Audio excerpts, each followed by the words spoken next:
கண்ணியமான அல்லாஹ்வின் நல்லடியார்களே, இன்றைய தினம் உழைப்பாளி தினம். மே 1.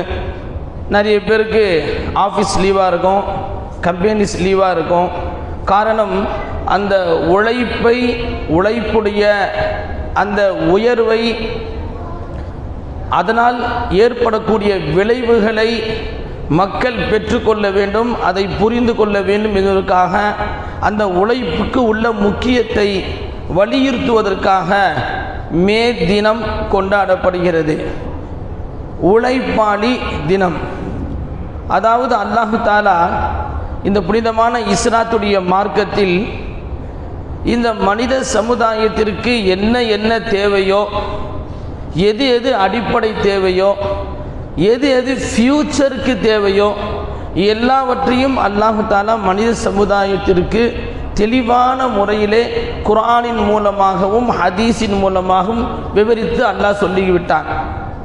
குடும்ப வாழ்க்கையிலிருந்து, பிள்ளைகள் பெறுவதிலிருந்து, பிள்ளைகளை வளர்ப்பது, அவர்களை படிக்க வைப்பது, அவர்களை ஆளாக்குவது, நாம் எப்படி வியாபாரம் செய்வது, கொடுக்கல் வாங்கல் எப்படி செய்வது என்பதை எல்லாம் இஸ்லாம் தெளிவாக சொல்லிவிட்டது. இப்போ நேற்று வரைக்கும் உழைப்பாளி தினம்னா என்னன்னு யாருக்குமே தெரியாது. இன்றைக்கி காலையில் மவுண்ட் ரோட்டில் பெரிய பேனர் வச்சுருக்கான், சப்வேக் பக்கத்தில். இன்றைக்கி மே 1 உழைப்பாளிகள் தினம்னு. பல அரசியல் கட்சி தலைவர்கள், இதில் பெரியவர்கள், அங்கே உழைப்பாளி சிலை இருக்குது, அதில் போய் எல்லாம் பூ போட்டு வருவாங்க, போய் பார்ப்பாங்க. ஏன்னா உழைப்பாளி தினம், உழைப்புக்குள்ள முக்கியத்தை. ஆனால் நாளைக்கு இதை மறந்துடுவாங்க.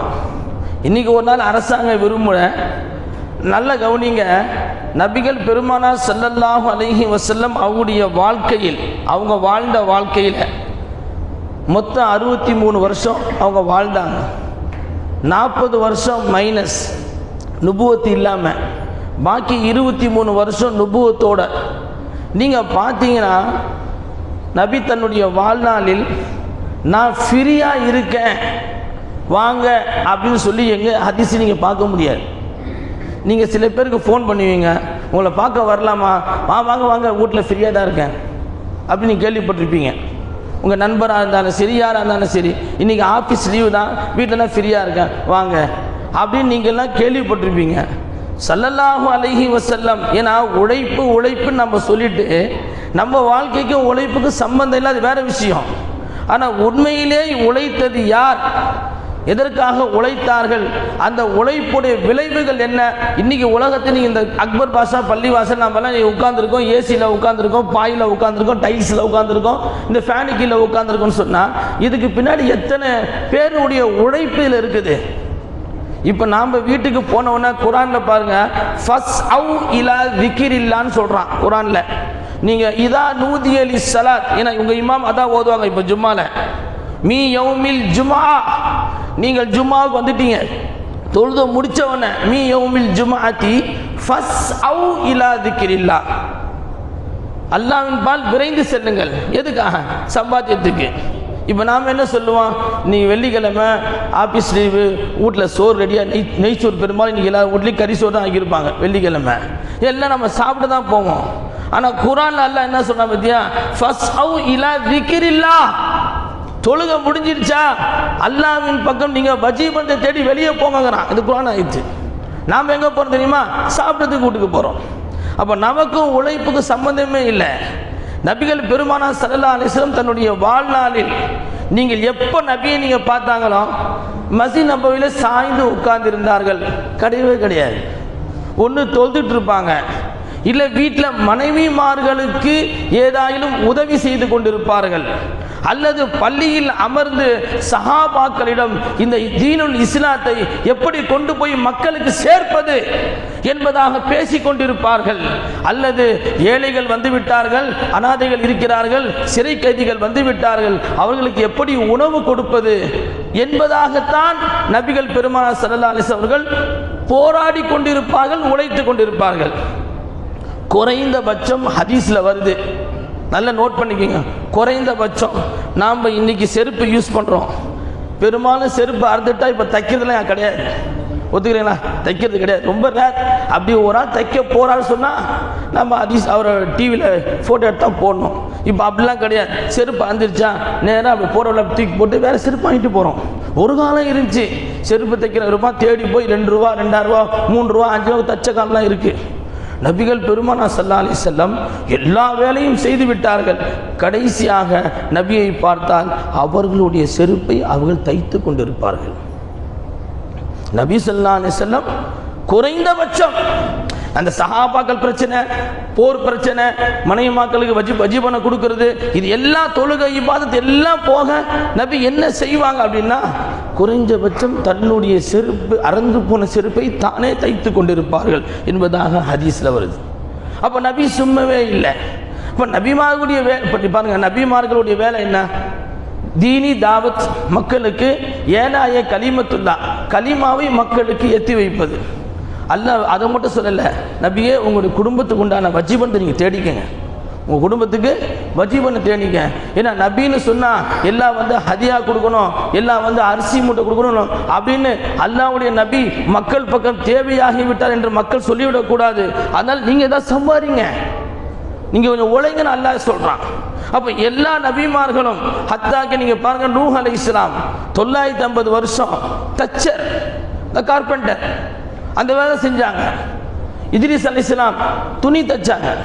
அதை விடுங்க, இன்னைக்கு நம்ம எல்லாம் பயானில் பேசும்போது இமாம் கஸ்ஸாலி அப்படின்னு நம்ம பேசுகிறோமா இல்லையா? அவங்க பேரே வேற, அவங்க பேரே வேற. கஸ்ஸால், கசல், கஸ் அப்படின்னு சொன்னால் நூல் கோர்ப்பவர்கள் அர்த்தம். நல்லா கவனிச்சிங்க, ஒரு இமாமுடைய பேரே அழிந்து அவர் செய்யக்கூடிய தொழிலே அவருக்கு பேராக ஆகிவிட்டது. இமாம் ஸஹபி ரஹ்மத்துல்லாஹி அலைஹி எல்லாம் கிதாபுடைய பெரிய பெரிய இமாம்கள், பெரிய பெரிய சப்ஜெக்ட் எழுதியிருக்கிறாங்க. ஸஹபி அப்படின்னு சொன்னால் ஜுவல்ஸை செதுக்கக்கூடியவர், அதாவது அதை கிரியேஷன் பண்ண உற்பத்தி செய்யக்கூடியவர். அவர் பேர் வேற, இமாமுடைய பேரை வேற. ஆனால் ஒரு பக்கம் ஹதீஸ், ஒரு பக்கம் ஹாயத், எல்லா சேவைகளும் போக தனிப்பட்ட முறையில் அவர் செய்த தொழிலே அவர்களுக்கு பேராக மாறிவிட்டது. இப்படிதான் அந்த மகான்கள்லாம் வாழ்ந்திருக்கிறாங்க. நம்மிடமும் இஸ்லாம் அதைத்தான் எதிர்பார்க்கிறது. உழைப்பாளி, உழைக்குதல் என்று சொல்லுகின்ற போது அந்த உழைப்புடைய விளைவுகள் நம்ம பார்க்கணும். இந்த உழைப்புடைய விளைவுகள் என்ன? நீ உலகத்தில் ஒரு வாகனமாக இருக்கட்டும், ஒரு வீடாக இருக்கட்டும், ஒரு பொருளாக இருக்கட்டும், எதுவாக இருந்தாலும் அதில் ஒரு உழைப்பு இருக்கிறது. அதில் உழைப்புடைய நதீஜா, அதனுடைய பலன்தான் இந்த துணி, அதனுடைய பலன்தான் இந்த மெட்டீரியல், அதனுடைய பலன்தான் இது. ஏன்னா ஒரு உழைப்பு, ஒரு ஆளுடைய உழைப்புக்கு பின்னாடி இது இருக்குது. இதுதான் உமர் நாயகம் ஆட்சி காலத்தில் ஒரு நபர் யாசகம் கேட்குறார்.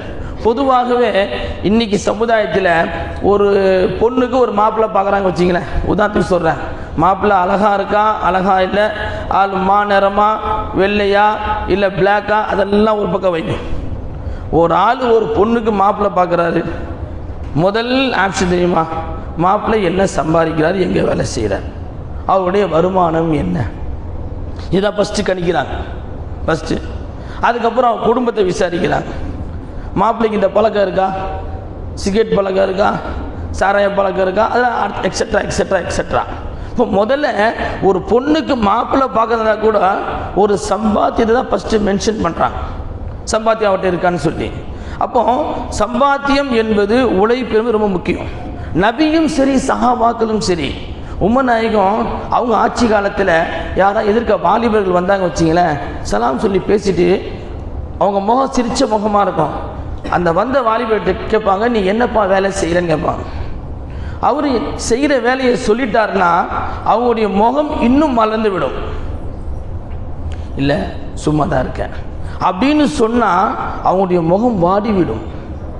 ஒரு மனிதன் சம்பாதிக்கவில்லை என்று சொன்னால் உமநாயகத்துடைய முகம் வாடிவிடும். அவங்க காலத்தில் ஒரு மனுஷன் யாசகம் கேட்குறான், ஒரு வாலிபன் யாசகம் கேட்குறார். உடனே இந்த துண்டை போட்டு ஆள் அப்படி பிடிச்சி இப்படி இழுக்கிறாங்க. கிட்ட வந்து, என்ன இந்த வயசில் போய் யாசகம் கேட்குற, நல்ல நவ்ஜவானாக இருக்கிற, போய் யாசகம் கேட்குற? இல்லை நான் ஜிஹாதுக்கு போகிறேன், அதுக்காக யாசகம் கேட்குறேன். சொன்ன வார்த்தை பெரிய வார்த்தை. உடனே கூப்பிட்டு சொன்னாங்க, உன் வீட்டில் என்ன சாமான் இருக்குது, உன் வீட்டில் என்ன ஜாமான் இருக்குன்னு கேட்குறான். என் வீட்டில் வந்து படுக்கிற பாய் ஒன்று இருக்குது, ஒழு செய்கிற ஜக்கு தெரியுமா, அதுதான் இருக்குது. சரி அதை எடுத்துடுவான்றான். உடனே அதை எடுத்துகிட்டு வர்றார் அவர். உடனே சஹாபாக்கிட்ட சொல்கிறாங்க, ஒரு பாய் ஒரு ஜக்கு இருக்குது, யாராவது வாங்கிக்கிறீங்களா, யாராவது வாங்கிக்கிறீங்களான்னு கேட்டாங்க. இன்றைக்கி பாய்க்கெல்லாம் மதிப்பே இல்லை தெரியுமில்ல. ஜக்கு திரும்பி கூட பார்க்க மாட்டான், அது வேறு விஷயம். ஆனால் அந்த காலத்து அது பெரிய விஷயம். ஏன்னா நபி ஸல்லல்லாஹு அலைஹி வஸல்லம் அலிநாயகத்தை தன் மருமகனை ஆக்கி கேட்டப்போ, அலியே உங்ககிட்ட என்ன மகர் இருக்குன்னு கேட்டாங்க. அவங்க என்ன சொன்னாங்க, என்கிட்ட இரும்பு கவசம் இருக்குன்னு சொன்னாங்க. அதை மகராக வச்சு தான் நபி ஃபாத்திமாவை நிக்கா செய்கிறாங்க ரலியல்லாஹு தஆலா. இங்கே நபி என்ன சொல்கிறாங்க, உங்ககிட்ட என்ன இருக்குன்னு கேட்டாங்க. இதுதான் இருக்குன்னு சொன்ன உடனே நபி உமனாயில் நபி ஸல்லல்லாஹு அலைஹி வஸல்லம் என்ன சொல்கிறாங்க, இதை யார் வாங்கிப்பீங்கன்னு கேட்டாங்க. ஒருத்தர் ஒரு திரகம் சொன்னார், பத்தாது, வேறு ஏதாவது சொல்லுங்கள் அப்படின்னாங்க. உடனே ஒருத்தர் 2 திரகம் சொன்னார். உடனே அதை வாங்கி அவர் கையில் கொடுத்து, கோடாரி, இரும்பு கோடாரி, அதை நீங்கள் வாங்கிட்டு வாங்க அப்படி சொல்லி நபி அவர்களே மரக்கிளையை உடைத்து அந்த கம்பியில் அதை ஃபிட் பண்ணி இது கையில் கொடுத்து, இதை போய் நீங்கள் விரவு வெட்டிட்டு சம்பாதிச்சுட்டு வாங்கன்னு சொன்னாங்க. 15 நாளைக்கு நீ என் மஜ்லிஸுக்கு நீ வரக்கூடாது. 15 நாள் கழிச்சு வராரு. இது மஷூரான இது சம்பவம், இது எல்லாரும் கேட்டிருக்கோம், உலமாக்கள் பேசியிருப்பாங்க. 15 நாள் கழிச்சு வராரு. வந்த உடனே நபிக்கிட்ட ஒரு முசாபா செய்கிறார். நபிக்கு நல்லா நிறைய பல விஷயங்கள்னால இவர் அடையாளம் தெரியல. முசாபா செய்யும் போது இவர் கை வந்து ரொம்ப ஹார்டாக இருந்துச்சு, ரொம்ப ஹார்டாக இருந்துச்சு. டக்குன்னு அந்த கையை விரித்து நபி தன்னுடைய முகத்தில் தடவி கொண்டார்கள். அழகான முகம் நபியோடைய முகம், நபியோடைய முகம் அழகான முகம். அவங்களுடைய தோல் என்ன அழகான தோலாக இருக்கும், அவங்களுடைய ஜிஸ்மு, அவங்களுடைய நகம், அவங்க தலைமுடியெல்லாம் எவ்வளோ உயர்வானது. அப்பா நபி அவர் சொன்னாங்க, இது நான் உழைப்புக்கு கொடுக்குற மரியாதைன்னு சொன்னாங்க. யாசகன் நீ கேட்டுறாத. அவுரங்கசீப் இன்னைக்கு எல்லாம் ஹிஸ்ட்ரியில் போட்டு கிளிக்கிறான் அவுரங்கசீப்பை. அகண்ட பாரதம், அகண்ட பாரதம் அதை ஆட்சி செஞ்சது அவுரங்கசீப் தான் ஆட்சி பண்ணான். இலங்கை, இலங்கை இதெல்லாம், இந்த பங்களாதேஷ், இந்தியா, இதெல்லாம் அகண்ட பாரதம் அவங்க தான் ஆட்சி பண்ணாங்க. இன்றைக்கி பிஏ ஹிஸ்ட்ரியில் போட்டு அவங்களை போட்டு கிளிக்கிறான் வச்சிங்களேன். அந்த மகான் ஆட்சி செய்த போதிலும் கூட தொப்பி தைத்து அதில் வரக்கூடிய வருமானத்தில் தான் சாப்பிட்டார்கள். குர்ஆனை தன் கைப்பட எழுதி, அது இன்னைக்கு லண்டன் மியூசியத்தில் இருக்குது, அதை கைப்பட எழுதி ஓதக்கூடிய பிள்ளைகளுக்கு கொடுப்பாங்க. ரொம்ப அழகாக இருக்குமா, அதை ஹிப்ஸ் பண்ணுறதுக்கோ படிக்கிறதுக்கு ரொம்ப அழகாக இருக்குமா. அப்படி அவங்க சாப்பிட்டாங்க, அரசாங்க காசை சாப்பிடல.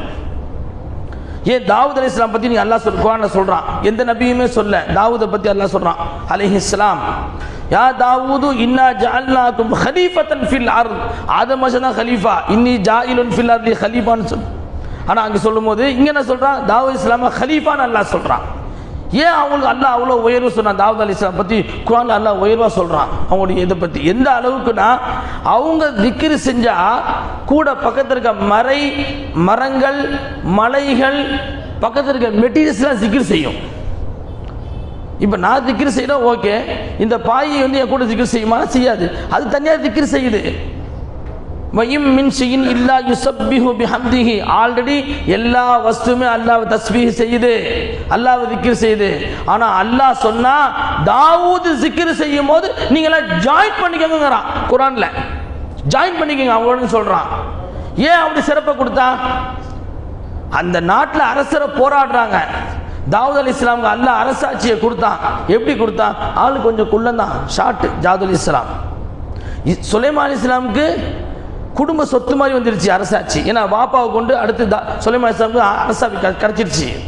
தாவூத் அலைஹிஸ்ஸலாம் அரசனை போராடி ஜெயிச்சு, அதனால் அல்லாஹ் அவங்களுக்கு அரசாட்சியை கொடுத்தா. அது அரசாட்சி வந்த பிறகும் கூட, பதவி, அந்தஸ்து, செல்வாக்கு எல்லாம் வந்த பிறகும் கூட அரசாங்கத்திலிருந்து நான் சாப்பிட மாட்டேன் என்று சொல்லி பத்தர், அதாவது கொல்லன் பட்டறையில் போய் இரும்பை செதுக்கினார். ஏற்கனவே ஆல்ரெடி அரசர், பெரிய நாட்டுடைய அரசராக இருக்காங்க. இருந்தாலும் கூட அந்த அரசாங்க சொத்துல நான் சாப்பிடக்கூடாது என்பதற்காக வேண்டி ராவு நேரத்தை தனியாக போய் கொல்லம்பட்டையில் உட்காந்து இரும்பை சரி செஞ்சாங்க. அல்லாஹ் ரெண்டு கிஃப்ட் கொடுத்தான். நான் முதலே சொல்லிட்டேன். ஒன்று, தாவூது திக்ரு செய்யும் போது எல்லா வஸ்துக்களும் கூட திக்ரு செய்யணும். இன்னொன்று, இரும்பை அவங்களுடைய சிந்தனையில், அதாவது கொல்லப்பட்டறதுல கொசவம்பேட்டேன் அவன் போனால் மாவு சுற்றுவான் பாருங்க, மண்ணை சுற்றுவான் தெரியுமா, இப்படி சுற்றுவான், சுற்றிட்டு மேலே கை வைப்பான். அதாவது அவன் பானை செய்யணும்னு சொல்லி அவன் சிந்தனையில் இருந்தால் கையில் பானை வரும். யாராவது பேச்சு கொடுத்தா டபரவமாயிடும், யாராவது பேச்சு கொடுத்தா வேறமாக போயிடும். அவன் கரெக்டாக செஞ்சுட்டே வருவான். காரணம், அவன் சிந்தனையில் என்ன இருக்கோ அதான் இந்த பானையாக வரும். அதே மாதிரி தாவூத் அலைஹிஸ்ஸலாம் எதையும் செய்ய தேவையில்லை, சிந்தனையில் நினைக்கிறாங்க ஒரு வஸ்துவை, இரும்பு மேலே கையை வச்சா அது தானாக ஆகிடும். அந்த அளவுக்கு அல்லாஹ் வசப்படுத்தி கொடுத்தான். அதுக்கு சொன்ன ஒரே காரணம், அரசாங்க சொத்துல நான் காசு சாப்பிட மாட்டேன், நான் உழைச்சி சாப்பிடுவேன்னு சொன்னாங்கல்ல, அந்த ஒன்றுக்காக அந்த வஸ்து அல்லாஹ் வசப்படுத்தி கொடுத்தான். இன்னைக்கு நாம் செய்கிற தொழிலே நமக்கு திருப்தி இல்லை. என்னங்க என்ன சம்பாத்தியம், என்னங்க வேலை, என்ன சம்பாத்தியம் அப்படின்னு சொல்லி நம்ம செய்கிற வேலையை நம்ம திருப்திப்படுத்துறது இல்லை, திருப்தி இல்லாமல் இருக்கிறோம். அதனால் வர சம்பளத்தில் பரக்கத்து இல்லாமல் போயிடுச்சு.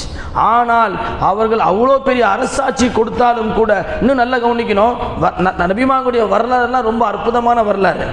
அந்த செஞ்ச அந்த இரும்பு பாத்திரங்கள், இரும்பு கவசங்களை கொண்டு போய் அவங்களே பஜாரில் விற்க மாட்டாங்க, பஜாரில் விற்க மாட்டாங்க. ஏன்? நீங்கள் தானே செஞ்சீங்க, நீங்கள் போய் விற்றா என்ன? இல்லை, நான் நாட்டுடைய அரசன், நான் பஜாரில் பொருளை போட்டுருவேன், மக்கள் வந்து எல்லாம் என்கிட்ட தான் வாங்குவாங்க, அரசராச்சே அப்படி என்கிட்ட வாங்குவாங்க.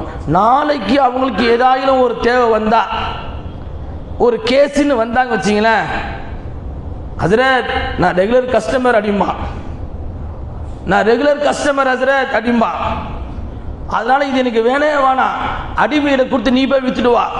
ஏன்னா நாளைக்கு நான் அரசர் போஸ்ட்டில் உட்காந்துருப்பேன். இப்போ நம்மள பல பேர், ஆஹா அவர் ரெகுலர் கஸ்டமர்ப்பா அவரை ஒட்டிய பேசுகிறாங்களே இன்றைக்கி. இதெல்லாம் கிடையவே கிடையாது, நபிமார்கள்ட்ட அவுலியாக்கள் கிடையவே கிடையாது. இரும்பை இவங்க செய்வாங்க. நான் பஜாருக்கு போனேன், நாளைக்கு என்ன சொல்லுவான், ஏங்க இந்த மாதம் உங்ககிட்ட 10 சாமான் வாங்கியிருக்கேங்க. நீங்கள் ஒன்றும் இல்லை, இந்த சரவணா ஸ்டோரு அங்கெல்லாம் போய் பாருங்களேன், ரெகுலர் கஸ்டமர் பேசுவான் பாருங்கள், நாங்கள் இது வரைக்கும் உங்கள் கடையில் தான் நாங்கள் வாங்குகிறோம். Okay sir, okay sir. அவன் என்ன செய்வான், ஓகே சார் நீங்கள் ஏன் இப்படி பண்ணீங்க, நான் வேறு கடைக்கு போகிறதே இல்லை. வேறு ரெகுலர் கஸ்டமர் விடவும் முடியாது, கம்முன்னு நிற்பான், அவன் பேசுறது போல இவன் கேட்பான். இந்த மாதிரி நிலை எனக்கு வரக்கூடாது.